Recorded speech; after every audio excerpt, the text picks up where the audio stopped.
project, we are like in there last year, is very focused on tools for SMEs, and we're going to talk about like how did we approach that.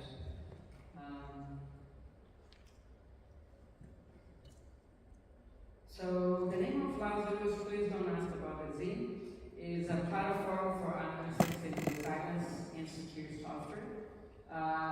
The idea was to design and develop and test a framework on the software on the DevSecOps, and also the idea of like including artificial intelligence in a way that can also even to do the self-healing part. Everybody knows like this how CVs have been grown for quite some time. But we do perceive that in 2017, we do have a big spike here, and people think like, what is happening? Like, we have more software, or we have more attacks, and what is really happening here? We all know that what's really happening was like, GDPR, and even like the American policy, like the PPD 41. Meaning that we know all these bad things were happening, but nobody was reporting. And our point here within Lazarus is not to create a new tool. No, we know there is like several tools, and every time people need to adapt their tool to the DevSecOps. What we're trying to do is like truly piggyback on the pipelines that already exist on the software development companies, and make it easier for them to include DevSecOps on their day by day. And also the play of like, sometimes people are using tools where they analyze once the vulnerability and they stop. And in our vision, like, this needs to be dynamic. So your software is live and we are constantly testing it while it's running. And that is one of the differentiators we have on this project. And again, we want to adapt with whatever you can use. You don't need to use everything we have. You can pick and choose. So it's 10 partners, 8 countries, European project. We are ending it in September 2025. And in the part of APWG, we are doing the dissemination and the communication side of it. And again, for everybody that understands that we are truly moving like, DevOps truly got created at the same time of like, the launch of like 1,000 startups, and shipping fast was like the best. Let's beta everything, let's ship fast, and then a lot of companies got break in the middle. So we do perceive that making DevSecOps easier to adapt will make software easier for everyone. Our life is being around software the entire time. This is just like the idea of build, test, and commit, and how the deployment normally gets how can I say delayed, because people are only testing the security side of the end, and that we don't think is the right way. And we want to understand like how much software can truly impact in everyone's life. How many fights, how many everything happens. So it's like the blue screen on CrowdStrike, and was like fully tested, like how to do upgrades, and was like a fully tested exercise. And another thing that people start discovering nowadays is like, unfortunately, people just leave their credentials in the middle of the code. Normally all tools need to access the cloud, and like, if you're doing what is called like a no code, like, if people code with no code and leave the credentials up, it's gonna cost the entire organization. I'm not going against people that want to ship fast. I'm just saying that, like, if you want to ship fast, like, you also need to be aware that you are leaving things on your way, and that could truly go back to you and hurt you.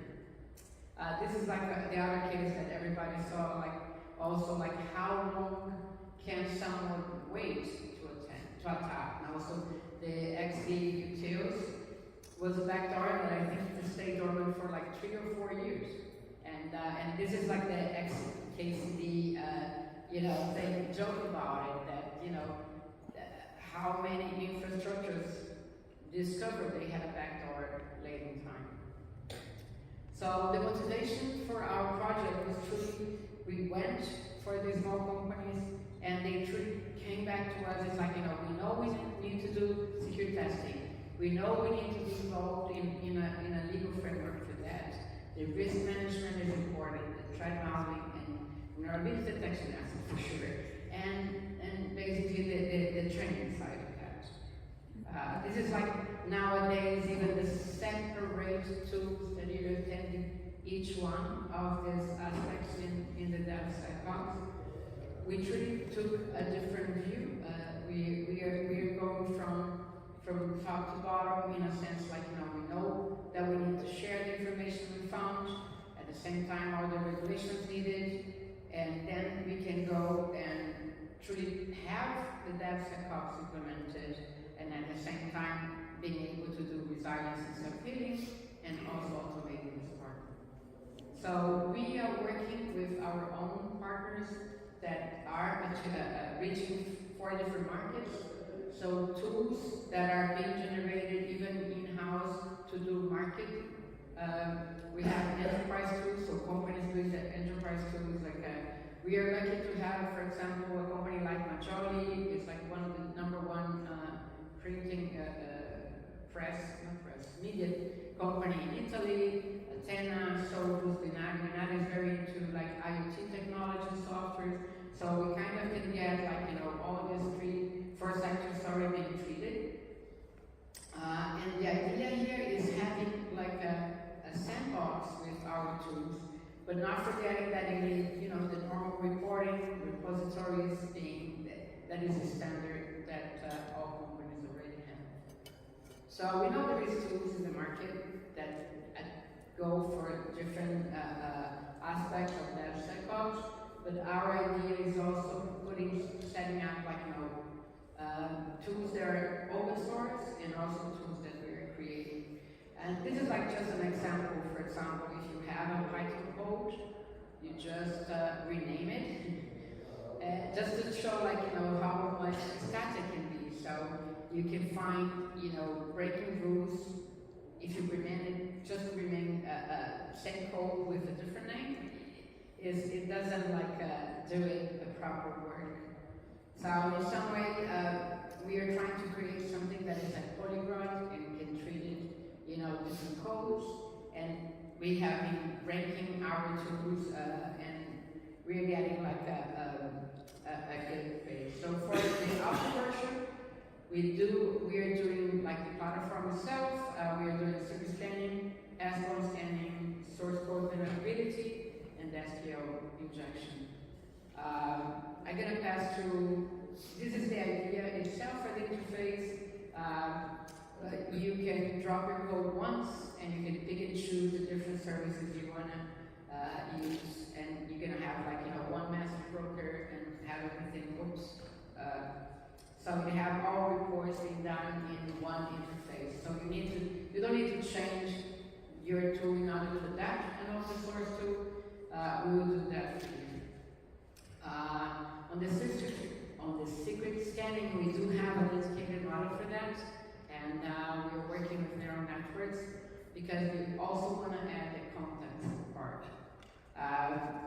The importance that we think that having the context is that you're not only going to see you're leading into the open, we're also mentioning that that is a database, that is an email address, there is an automation that you left it open, a web services, and all the specifics of that.